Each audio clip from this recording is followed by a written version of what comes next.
Welcome back to Grid Drop. Today we're going to help you get faster around one of F1's most challenging tracks, Suzuka. If you enjoyed this video, feel free to leave any feedback or questions in the comment section or in my Discord, which is linked in the description.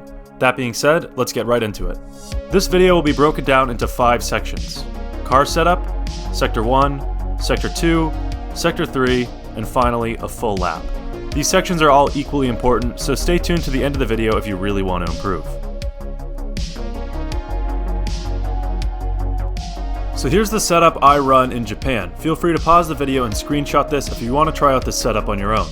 Suzuka is a very difficult track with many different elements to it. This setup provides a good balance of downforce for the corners and minimal drag for the straights. It also prioritizes good rotation through the S's of Sector 1, where you can lose a lot of time with a bad setup. Overall, I recommend playing with your setup, but this is a pretty good baseline to start with. Turn 1 at Suzuka is quite tricky in my opinion, and a good line through here is absolutely essential. Approaching the corner, you want to be looking for the 50-meter board on the left. Once you reach this point, start turning into the corner. It's pretty important to be very smooth on your steering input here, and being too aggressive will make you hit the apex too early or have a bad line. Once turning into the corner, lift off the throttle completely. Keep your steering angle consistent and look for the right side curb. Once this curb ends, you want to apply the brakes. Don't slam on the brakes though. A steady 75% input should get the car stopped, and anything more could turn into a lockup or just being too slow. At this point, you should be physically looking towards the inside of the next corner, but allow your car to swing wide and go close to the outside curb on the left. By doing this, you allow yourself a better exit. Once mounted or at least close to the outside curb, look towards the inside curb and increase your steering angle. It's important to have a later apex than you might think, so try to be close to the curb just after this sign on the right. Keep in mind that these curbs in Japan are ruthless, so keep your wheels off them at all costs. Once mid-corner, put the power down slowly and aim towards the left-hand exit curb. This curb is okay to mount as it's totally flat. Once on the curb, switch to the right side of the track for the best line into the upcoming S's. Your entry to each of these sweeping turns is extremely important. Turning in here is all about practice, as there aren't really that many reference points on the track. This corner can be taken completely flat with the right setup, and you should try to be as close to the left-hand curb as possible, but try to stay off of it. Once mid-corner, try to keep the car to the left before entering the right-hander. Once you reach the curb, a light tap of the brakes and one downshift will do. You do maintain a lot of grip through the S's, so you can get on the power pretty aggressively when exiting this corner. It's important to stay off this curb, as this one will definitely send you into a spin. Into the next corner, you want a wide line. To do this, go as far to the right as you can before the corner approaches, and physically look towards the apex of the corner and your car will follow. For the most part, you can take this corner flat, but a tiny lift is good if you don't have the stability or the right line. Similar to the last corner, you want to brake just after the curb begins on the right-hand side. A medium brake input is good here, followed by 1 or 2 downshifts, and again, stay off of this curb. Once exiting, do the same thing as before, quickly move to the right in order to access a wider line. Now, focus your attention on the apex of the next corner. It's easy to run wide with a bad line here. Ideally, you want to be as close to the curb as you can right as it starts. This gives you a good run through the next corner. A small lift of the throttle can be recommended here, but for the most part, it can be taken flat out. Use the exit curb on the right and put the power down. So that's a full run through of Sector 1. Let's see it at full speed.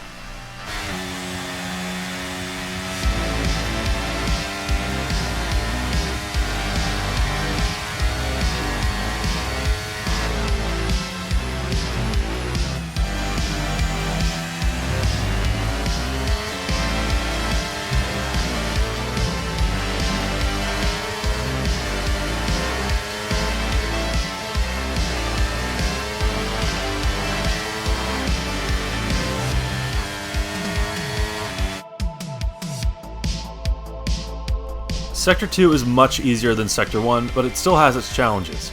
Into the first right-hander, look for the 50-meter board on the left. You want to brake about 5 meters after this point and turn in very aggressively. You can cut the curb on the right here. You can also put the power down mid-corner, which makes your car drift out to the left-hand exit curb. This curb is fine to mount as it's totally flat. Once approaching the next corner, pay attention to where the red and green curbs end on the left. You want to brake right as they end. Once braking, focus your attention to the inside curb here.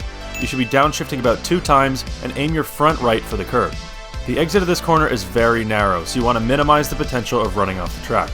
Once mid-corner, be wary of the exit curb on the left. Although it seems like there's a bit of runoff, it abruptly stops and it can leave you in the grass up ahead. Additionally, you want to avoid dipping both wheels over the left-hand curb, as it's raised so it can end up with you bottoming out over the curb. Once exiting this corner and straightening out your car, stick to the left-hand side of the track and put the power down. Approaching the next corner, this is taken flat out, but stick to the inside, as the next corner is a hairpin left.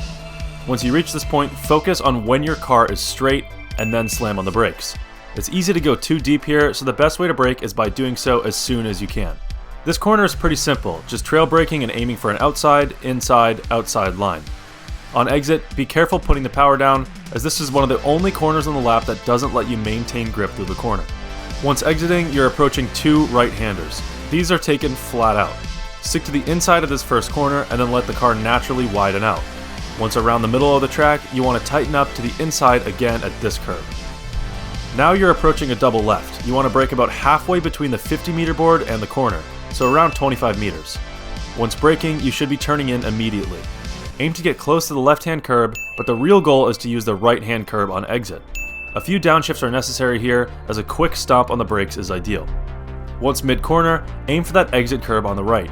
You want to be taking at least all of the red and white curb here. Now, pay attention to where the curb ends. Once you reach this point, another medium tap of the brakes is required. You want the apex of this next corner to be later than you think, so try to be as close to the curb as you can where it extends into this gray bit.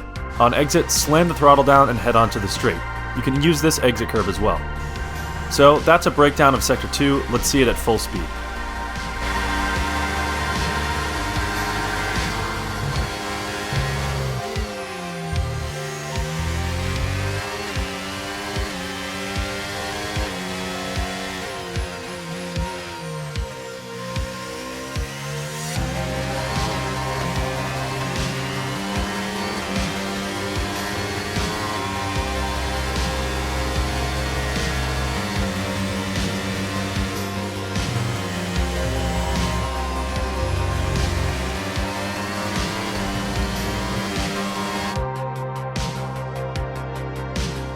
Sector 3 is super fast. Onto the final straight now, stick to the right hand side of the track for pretty much the entire time. Soon you're approaching one of Suzuka's most famous corners, 130R. It's a very easy corner, just a simple outside, inside, outside line, taken flat out. You can use the exit curb here, but it's not really necessary. Into the final few corners now, keep an eye out for the 100-meter board. You want to brake about 5 meters before you reach it. Once braking, stay to the left-hand side of the track, as the next right-hander is very tight. You can cut the curb here, but be very careful because it's slightly raised and it can bump you around a little bit, ruining your entry into the next corner. It's important to have a wide line through here. Once mid-corner, stick to the right for a split second before switching your steering angle, as this helps you achieve a wider line through the left-hander. You want to take a bit of curb to the left here, and again, some curb on the right. Once exiting, slam the throttle down. You can be quite aggressive with the throttle input here. Now, just make sure you keep your eyes on the track and don't understeer into the gravel. That's a look at Sector 3, now let's see it at full speed.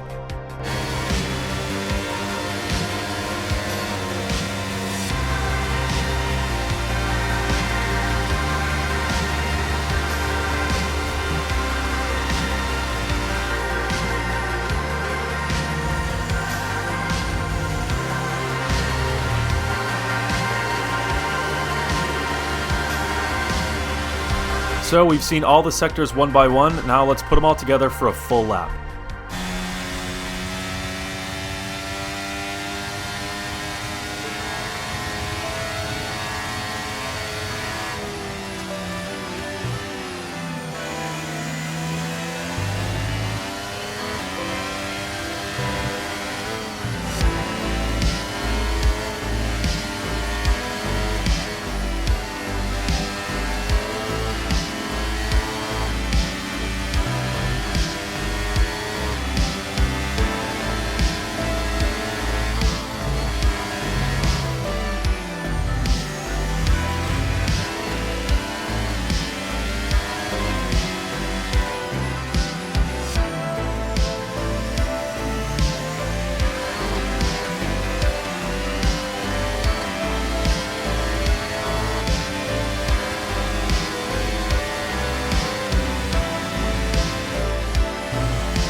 So there you have it, a full lap of Suzuka broken down corner by corner and sector by sector. If you have any questions or need more tips, feel free to leave a comment on this video or in my Discord. Also, let me know if you want to see more track guides, and if so, which ones do you want to see? So if you made it this far, thank you very much for watching, and I'll see you in the next one.